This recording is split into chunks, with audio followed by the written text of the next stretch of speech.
Hello and welcome back to another episode of the Big Photo Boy Solo Edition podcast. My name is PJ and as always I'll be your host for the next 30 minutes or so. This week on the podcast I want to talk a little bit about mental health and photography and the relationship between the two. It's something that I've thought a lot about in the last couple of weeks, and this morning I just saw a really cool video by a photographer, a YouTuber and photographer called Roman Fox, and it just came at a really good time for me and just helped solidify my thoughts and confirmed a lot of things that I have sort of experienced in the past but not really verbalized or, processed, I guess. Processed. So I'm going to talk a little bit about that, and I hope that you watching this can get something from it, because I watched this video by Roman today. I'll link it in the description, and I certainly got I know I got something from it. I got a little bit of a spark of inspiration, and I'm going to be taking some of his advice into account this weekend. I'm going to actually put it into action. Anyway, let's roll that little bumper and let's get into it. I've got a few notes written down for this session because, it's just a bit harder to do on your own. It's harder to just have that stream of consciousness. So I'm going to be referring a bit back to this. I'm going to try and not read it. I don't ever just read it straight out, but I'm going to be, referring back to my notes quite a bit in this episode because that's what I've spent the last hour or so writing out. But I think a good place to start is thinking about the future and thinking about your life. And we often get into this habit of thinking that when we reach a certain point or hit a certain goal or make an amount of money or have a relationship that we've been striving for, that at that point we'll be content and happy. And I know this is old hat now. I know like everyone sort of talks about this, but the truth is that life actually doesn't get any easier as you get older. In my life personally, we're going through our own challenges. We had Ziggy nearly 3 months ago, and that's been the most amazing experience, but it has been super, super challenging in its own right. And it's got me thinking about this stuff. But the point that I'm trying to make is all of these different milestones that happen in your life, these things that you look forward to and these things that you strive for. I've wanted to have a kid. I've always wanted to have a kid, and to have a beautiful, healthy, big baby boy and a lovely wife and a home, a roof over our heads, and, a good job and all that stuff. Each one of those milestones is something that I worked, a long time for. And when you get there, there's always that next thing. And the truth is life doesn't get any easier. Everything is relative, and the next challenge, the next hill, the next mountain to climb is going to be just as, if not more difficult as the last one. I'm not saying it gets worse, but the older you get, you have more responsibilities and bills and people that rely on you, and just more things to think about. There's more things floating around. It certainly doesn't get easier. But I'm definitely not saying it gets worse, and this might be grossly oversimplifying a lot of these things, but a way that I had it described to me recently, or I heard someone talk about it recently, was saying that anxiety is, or at least was described to me as, living too much in the future, right? It's thinking about things that haven't actually happened yet and things that might not ever happen. It's dwelling on that and taking you away from what you're doing and, putting your mind into the future. And that's a really difficult place to be. And then on the flip side, I've heard recently depression is being described as the opposite, which is living in the past, perhaps dwelling on something that's already happened to you, or some past event or trauma or, series of things, something that you actually can't change. You can't change what's already happened. And again, it's taking you out of that moment and, dragging you down, pulling you back.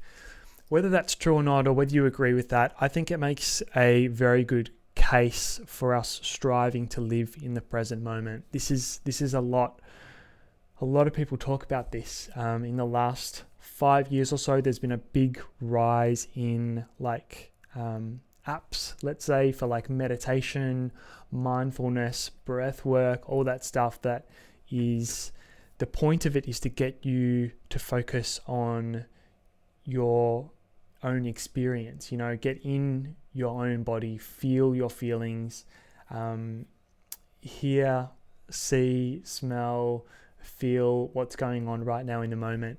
And if you think about it, if you are fully involved and committed to what you're doing, whatever it is that you're doing, you can't be worried about something else that might happen or that has happened. If you have all your energy focused on the experience that you're having right now, you can't actually be anywhere else.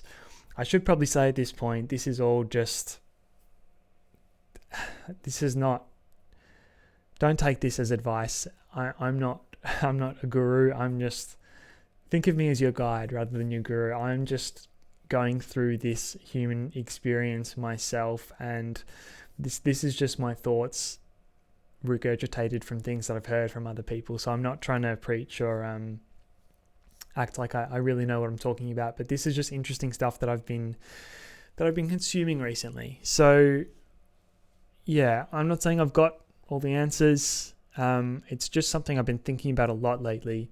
And like I said, we're nearly 3 months into parenthood, and it's been legitimately the most amazing experience of my life. I wouldn't change it for any amount of money, or I wouldn't change it for anything in the world. But we all have our moments. We have our ups and downs. This week, the 3 months of sleep deprivation and stresses of other things, life and work, and just all of it sort of hit me at once. And look, I had one of those weeks this week, so that's why I'm sort of in this theme right now. So whenever I hit this wall, or whenever I have a bad day, or I find myself caught in that loop of negative thoughts, I always try and think about who I was, or where I was, or what I was doing when I was at my best, or when I was feeling good or creative, or when I had, that win that puts the wind in your sails. How's that for a save? So what sort of triggered this video today, I mentioned, is this video that I watched by a YouTuber called Roman Fox. Roman is a street photographer and a travel photographer, I think. He's part of that sort of new school of YouTube, street photographers that I've seen. I've mentioned Sean Tucker, Faisal Westcott before. He's very much in the same realm as those guys. Very calming, logical, reasonable, but a talented photographer. And his work has really grown on me recently. He talked in his video a lot about something that I have sort of inadvertently stumbled upon, but never really processed. And it was hit the streets. Use photography as your therapy. Whatever it is, we're just using street photography in this example because that's what he does, and this is what I've done recently. But the things that he said in this video, and again, I'm going to link it down below. I highly recommend checking it out. It sums it up really well, and he's got a little photo walk that he does, practicing what he preaches. But anyway, he sort of says the reason it's so beneficial, the reason it's so healthy is for many reasons. Firstly, it's, getting out of the house, and it's not just exercise, but actually walking. I think there's no disputing that walking is, being outside and going for a walk, filling your body with oxygen and getting your legs moving, getting your steps in. That is always going to be a big benefit for mental health and physical health as well. But, to get the oxygen flowing around your body, there's almost nothing more there's almost nothing better I think you could do for your mental health. So yeah, getting your steps in. It's also, it's what's the word? It's the practice of presence and like problem solving and creativity. So if you are out with a camera, even if you're not going out to take pictures, you go out there with a camera and you start to see things a little bit differently. You have to be a little bit more focused with your thoughts, because if you've got a camera in your hands, you're going to be looking at light, you're going to be looking at all the characters that are going past in this, scene, in this cinematic sequence that is unfolding in front of you.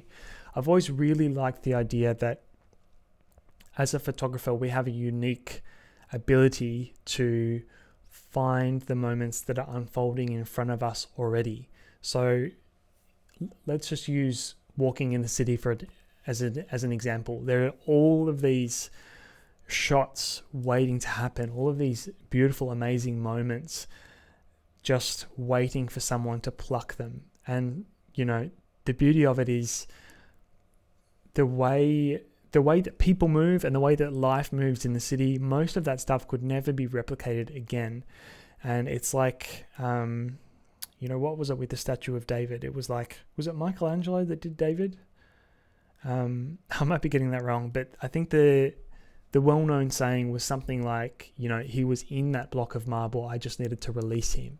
I think it's the same with photography and with street photography. All of these moments are happening, and, it's us that have this special talent to make that, little piece of history, to pluck that moment from the real world and capture it in time, in a photograph. That's pretty amazing, isn't it? So it's the presence of being in that moment, being focused, and having the part of your brain working that is constantly solving problems. You're thinking about settings, you're thinking about composition, you're thinking about the people around you. How is your photo going to affect them? Is anyone going to notice me? It's all of these different things that come together and keep you in exactly that moment. Because if you're doing all those things, if all of that process is going on in your head, then you can't be too far in the future and you can't be too far in the past.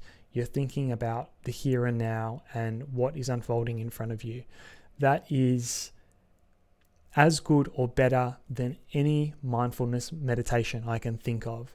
That is such a practical, appropriate example for our demographic. It's just so beautiful. And apart from that, it's also a creative outlet, and it's stretching some of those muscles that you might have forgotten, using that part of your brain that might have, what's the word? Like it might have one of the spokes broken or something. It's using that part of your brain that you think is holding you back. You might be in a creative rut or a personal rut or whatever, but once you get those wheels turning, it's so easy to get your momentum back, I promise. Personally, when I'm out doing this sort of thing, I actually like to put headphones in, AirPods, fantastic, but whatever headphones you have, I like to put them in and not listen to anything. It just sort of puts me in the zone, and I think it sort of sends a message to everyone around you that you are in your own little world and sort of in a way not to be disturbed. Not that I'm discouraging contact from the outside world, but it just sort of makes me feel like I'm in my own little bubble. I think it's very tempting to put on some music or a podcast or an audiobook, and don't get me wrong, I do that sometimes as well, and that certainly has a time and place, and that's a very enjoyable thing to do. But there's something kind of special about not listening to anything and just being comfortable with your own thoughts. That's actually not as easy to do as it sounds. In fact, when I'm walking in my local area, when I go for my local walks around the park, or just cut 4 or 5 blocks in 20 minutes, just as a little study break or whatever, work break, I actually deliberately will leave my phone at home. And again, it feels a little bit uncomfortable. For the first 5 minutes, you kind of you do feel a little bit of anxiety, because for me, when I go out or when I drive or even when I'm, editing or whatever, I'm always thinking of what else could I be doing? What could I be putting in my ears? What podcasts do I have that have just come out today or yesterday? And it's like, it feels like a waste to not be doing something else.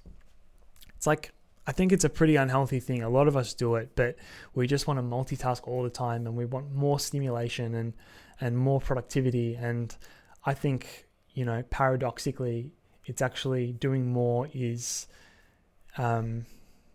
it's less productive. It's a weird thing, but I find it really beneficial. I'll go for a little walk just around. I have a, local park. I'll walk down the street, walk around the park.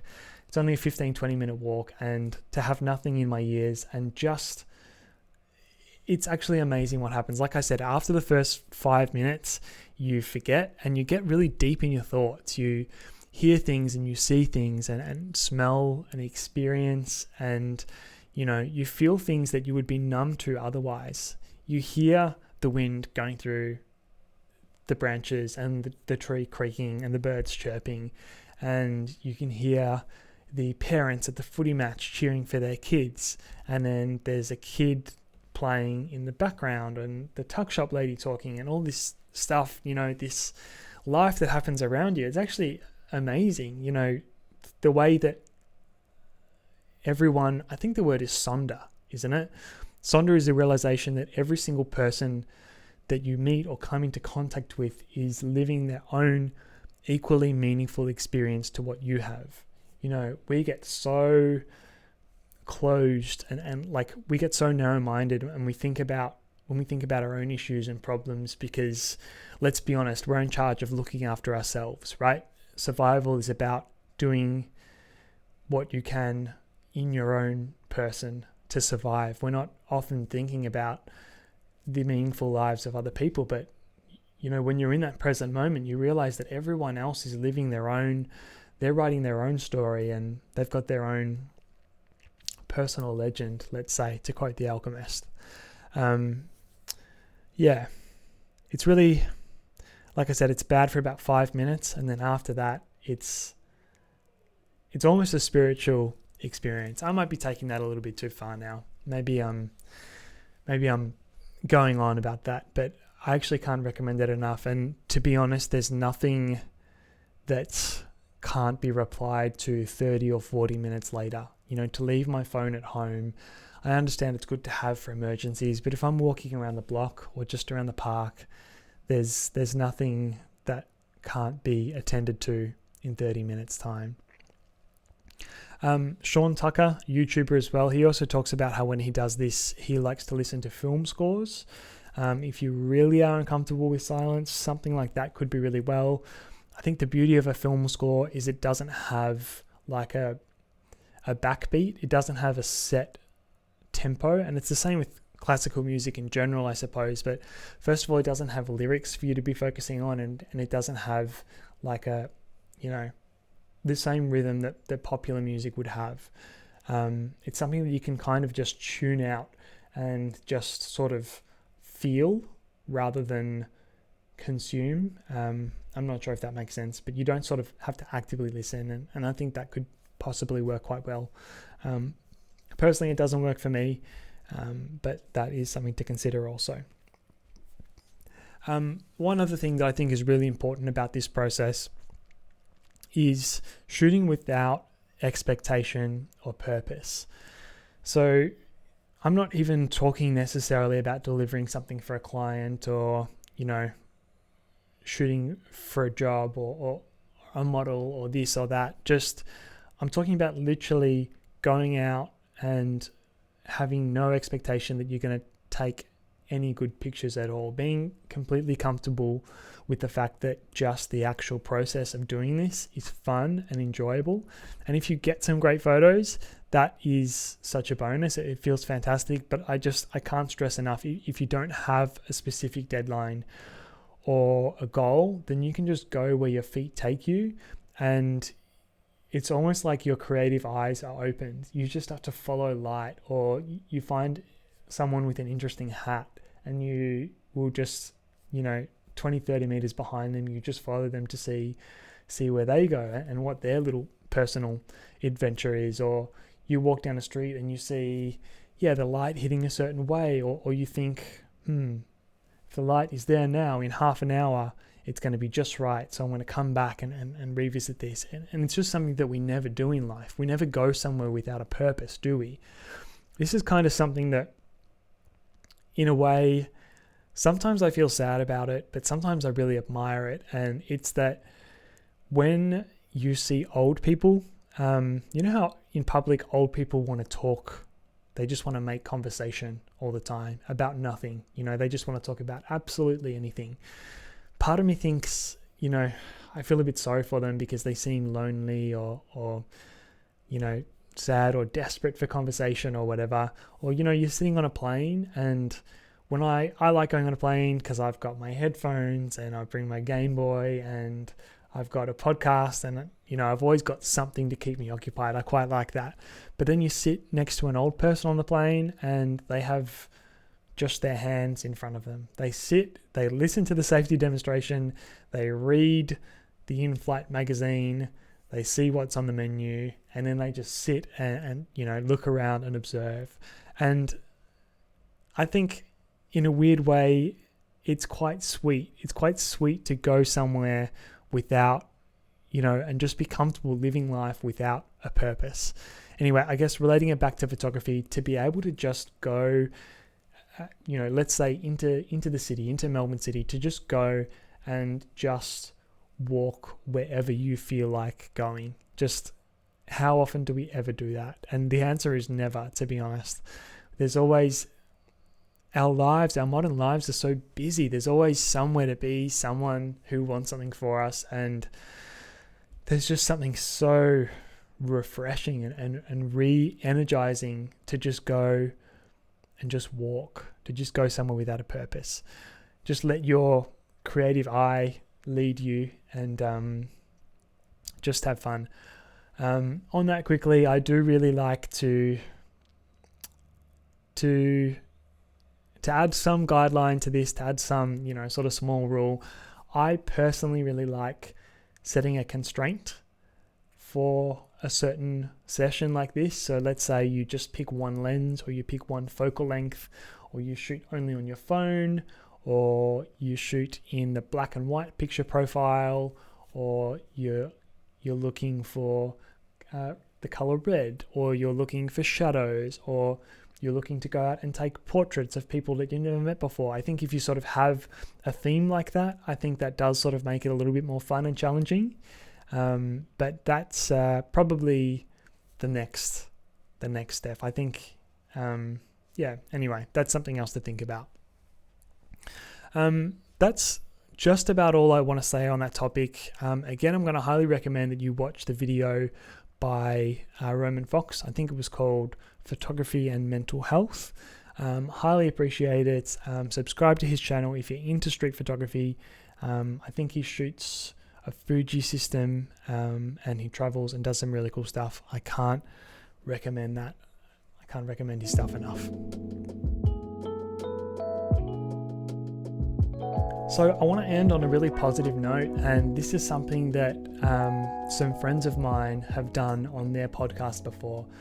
Some close friends of mine have a podcast about mental health. It's called Men of Words. They have some really interesting and important conversations around, it sort of started around men's mental health and, just talking, just opening up the conversation with hearing with people, sports people, celebrities, whatever, that wouldn't normally talk about those things. Anyway, they did this really cool thing where on their show at the end, they would call up a friend and just tell them that you love them.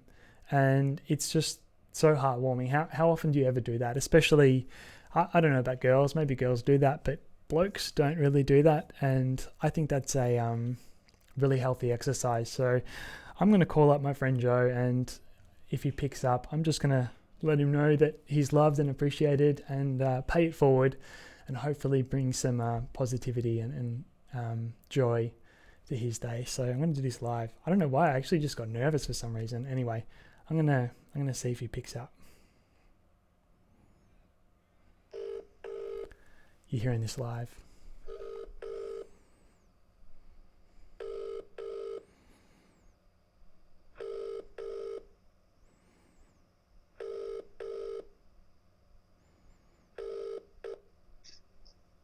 Hey, big dog. Hello, mate. How are you? Hey, I'm good, mate. How are you?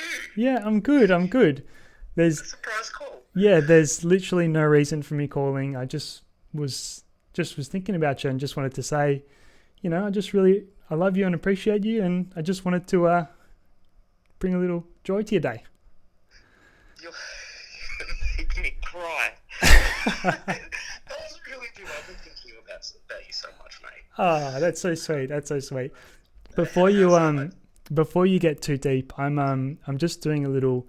I took a little bit of inspiration from Muff and Liam's podcast, and I'm doing a little mental health episode myself. So I've got the microphone out, and I just thought I'll just give Joe a call and tell him I love him. So I hope you don't mind, but you're on the podcast. Oh my God, I'm not embarrassed whatsoever. I'm so glad you called me. I'm so glad you did it. And I love you so much, and I miss you. Thank you, mate. Well, let me hang up now. I'm going to finish the episode, and I'll give you a call back in about 5 or 10 minutes. Awesome. Bye-bye, listeners. All right, mate. Take care. Catch you, bye. That's so sweet. I don't know why. He's one of my best friends, but for some reason I got really nervous. My heart's really beating really fast, but I think it's a pretty healthy thing to do, and I encourage you to find someone on your friends list. Just give them a call and tell them you love them, especially man to man. I think that goes a long way. Anyway, thank you so much for listening. Thank you so much for watching. I really hope you've enjoyed it. As always, if you did, leave me a thumbs up on this video. That's the best way you can support the show. And subscribe if you haven't already. I'll see you next time. Thanks so much.